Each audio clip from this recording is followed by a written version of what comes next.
Gracias al doctor Juan Andrés Hernández Islas por haber elegido al Tribunal Superior de Justicia del Distrito Federal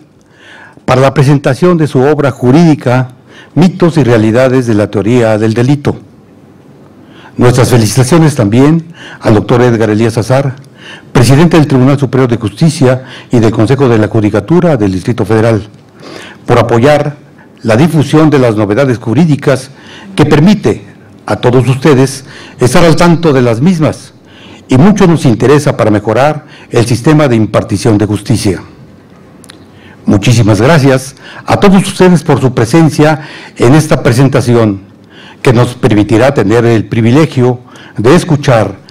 a las doctas opiniones de nuestros comentaristas, doctor Juan Luis González A. Carrancá,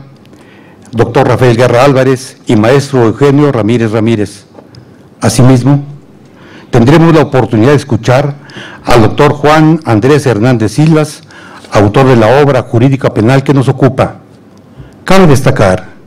que el autor es de esta Casa de la Justicia, por tener el cargo de juez de paz penal, quien ha sabido mezclar la experiencia institucional con la academia, y a quien le agradecemos su aportación a la ciencia penal, por haber captado de manera precisa la problemática que gira en torno a la teoría del delito, destacando sus mitos y realidades, lo que resulta interesantes novedades, para lo cual escucharemos las opiniones de los comentaristas que tenemos el honor que nos acompañen, y para aprovechar al máximo sus doctas opiniones, en primer lugar, escucharemos al doctor Juan Luis González Carrancá, quien es un destacado jurista con amplia experiencia académica y de quien no alcanzaría el tiempo para enunciar todos y cada uno de sus títulos académicos, de investigación y del ejercicio profesional como abogado postulante también y servidor público. Y solo para mencionar algunos, diremos que tiene el título de maestría en Derecho Corporativo en Artes, así como el doctorado en Derecho y cursos de posgrado en las universidades de Harvard y TÜV en los Estados Unidos de Norteamérica y Suecia. Ha sido investigador del Instituto de Investigaciones Jurídicas de la UNAM, ha impartido cátedra en las escuelas de Derecho de la UNAM, UAM, Universidad de Anáhuac, Universidad Iberoamericana, Universidad Panamericana, Instituto Tecnológico Autónomo de México, Colegio Superior de Ciencias Jurídicas e Instituto de Estudios Judiciales de este tribunal, y quien ha desempeñado innumerables cargos en diferentes áreas de la administración pública en el Tribunal Superior de Justicia del Distrito Federal. Ha ocupado, entre otros cargos, el de presidente del Tribunal Superior de Justicia del Distrito Federal y del Consejo de la Judicatura,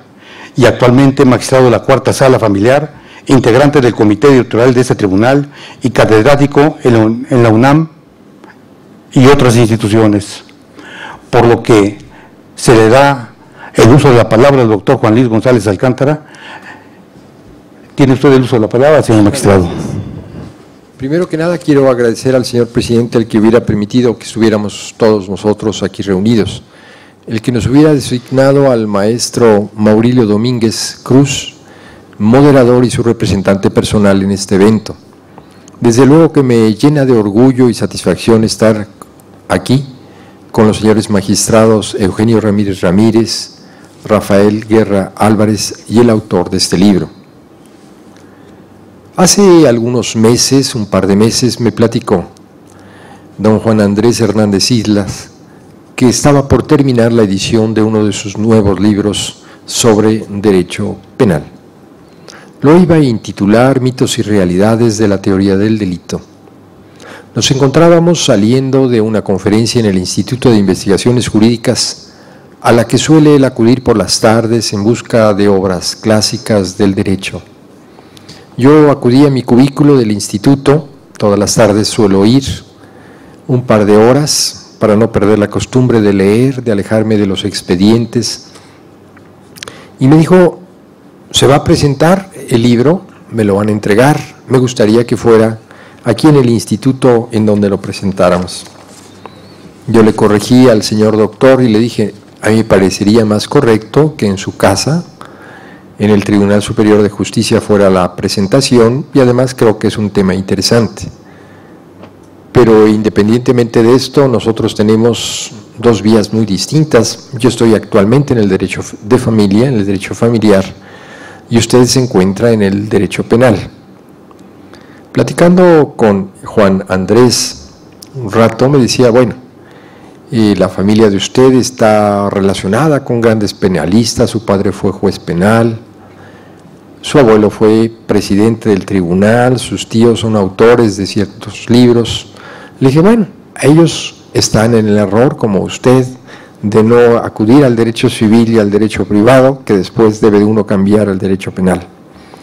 Los más grandes penalistas de la historia contemporánea han sido primero civilistas y después penalistas. El brinco del derecho civil al derecho penal, si no es un brinco aparentemente grande, sino es un brinco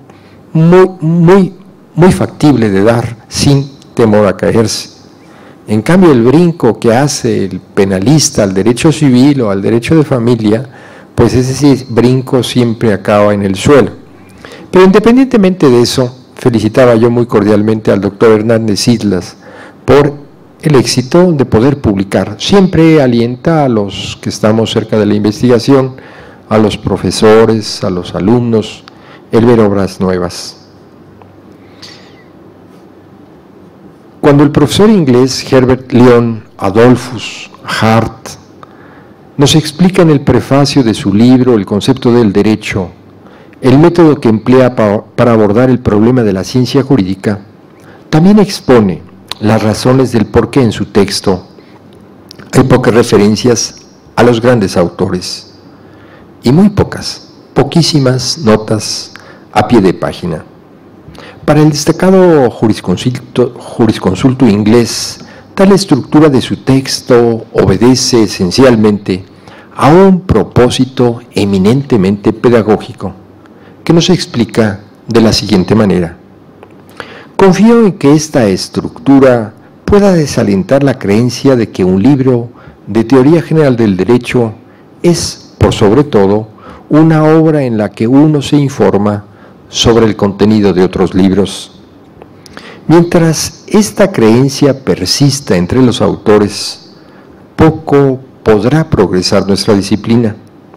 Y mientras persista también entre los lectores, el valor educativo de aquella seguirá siendo escaso. Así, tomando de partida lo expresado por el destacado filósofo del derecho, apreciamos el primer mito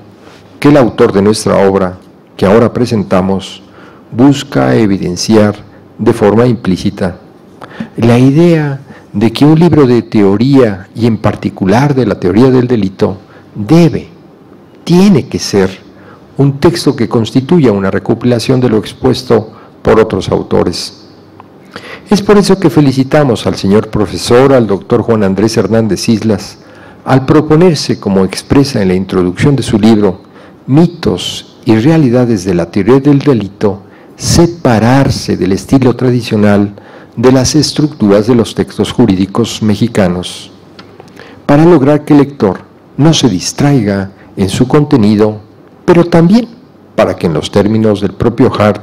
el simple hecho de que el doctor Hernández Islas haya adoptado este camino es para nosotros un paso significativo para que en nuestra doctrina, en la doctrina mexicana, se empiece a romper la idea,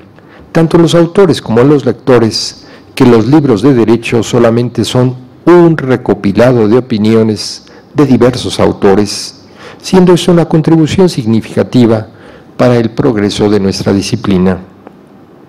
Otro aspecto que resulta plausible del libro que ahora comentamos es el empleo del método comparativo basado en el binomio mito-realidad, así como en los elementos lingüísticos, los elementos teóricos, los elementos prácticos y jurisprudenciales por los que el autor, Juan Andrés Hernández, expone de forma clara y precisa su propuesta de reestructuración de los conceptos fundamentales de la ciencia jurídica penal. El inicio del derrotero de las diversas opiniones del autor con relación a una reestructuración de la dogmática penal sustentada en el binomio mito-realidad, parte de la consideración de que de las distintas denominaciones, como lo es derecho penal, derecho represivo, derecho protector de los criminales, derecho de lucha contra el crimen, derecho de defensa social, surgen de premisas míticas que no abarcan toda la realidad jurídico-social. De ahí que para el autor que comentamos el concepto adecuado sea el del derecho criminal, entendiéndolo como el conjunto de conocimientos y disposiciones legales relativas al estudio del delito, la responsabilidad, así como las penas y medidas de seguridad. De la definición antes precisada, el autor considera que no solo teóricamente, sino pragmáticamente el derecho criminal se justifica y se vislumbra de la siguiente manera: teoría del delito, teoría de la responsabilidad, teoría de las penas y de las medidas de seguridad. El autor explicita el anterior contenido de carácter tripartito del derecho criminal bajo la consideración de que los diversos estudios relacionados con el delito y que le dan forma a la mundialmente conocida teoría del delito, no todos los temas que la conforman deben de pertenecer a los ámbitos epistemológicos de la teoría, sino que constituyen propiamente una teoría de la responsabilidad y una teoría de las penas y medidas de seguridad. En ese sentido, las posturas centrales del autor, que concisamente hemos precisado en párrafos anteriores, se encuentran magníficamente explicitadas en sus dos primeros capítulos. En el capítulo tercero, el doctor Hernández Islas expone qué temas o qué puntos centrales deben ser los que integren la teoría del delito. Y son las diversas propuestas, son diversas las propuestas, pero destacan que en el derecho criminal mexicano el término suceso debe ser el primer elemento del delito, que el concepto suceso como elemento primario del delito se le debe de entender como todo acto o omisión del ser humano realizada con pleno control. Y tercero, la consideración de que los elementos constitutivos del tipo penal, abordados tradicionalmente por la doctrina, como son los objetivos, subjetivos, específicos y normativos, resultan insuficientes, pues a su consideración existen otros elementos de naturaleza cultural o relacionados con los sujetos activos o pasivos y el bien jurídico. El capítulo cuarto el autor lo dedica para explicar qué puntos o qué temas deben ser objeto de la teoría de la responsabilidad. De sus interesantes opiniones queremos destacar los siguientes puntos: que la inimputabilidad no es una excluyente del delito, sino de la responsabilidad; que las causas o causales de justificación no excluyen al delito, sino a la responsabilidad. En el capítulo quinto, que se dedica a explicar el objeto de estudio de la teoría de las penas y medidas de seguridad, debe de abarcar denominadas condiciones de punibilidad o punición, la ausencia de pena o causa de impunidad, así como las medidas de seguridad para los imputables, imputables disminuidos y los inimputables, así como la ausencia de las medidas de seguridad.